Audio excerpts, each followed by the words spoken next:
تحریک انصاف کے long march میں ممکنہ اشتعال کے پیش نظر وفاقی پولیس نے بھی حکمت عملی تیار کر لی ہے۔ تحریک انصاف کے چیئرمین عمران خان نے جمعہ سے لانگ مارچ شروع کرنے کا اعلان کر رکھا ہے، اور دوسری جانب پی ٹی آئی کے لانگ مارچ میں ممکنہ اشتعال کے پیش نظر وفاقی پولیس بھی تیاریاں کر رہی ہے، اور اس حوالے سے پولیس نے پلان بھی تیار کر لیا ہے۔ سیکیورٹی پلان کے مطابق تحریک انصاف کے لانگ مارچ کے لیے 13,086 سیکیورٹی اہلکار تعینات کیے جائیں گے، جن کی نگرانی 2 D I G, 4 S S P, 11 S P کریں گے،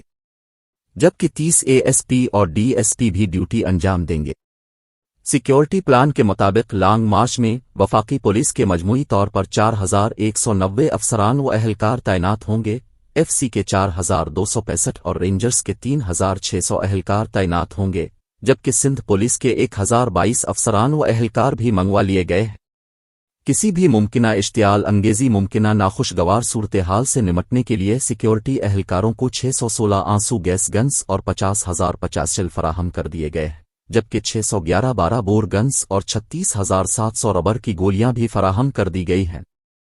سیکیورٹی پلان کے مطابق پولیس کو 2,430 ماسک اور 374 گاڑیاں بھی فراہم کی گئی ہیں۔ فیلڈ میں تعینات اہلکاروں کو ہر صورت غیر مسلح رہنے کی ہدایت کی گئی ہے۔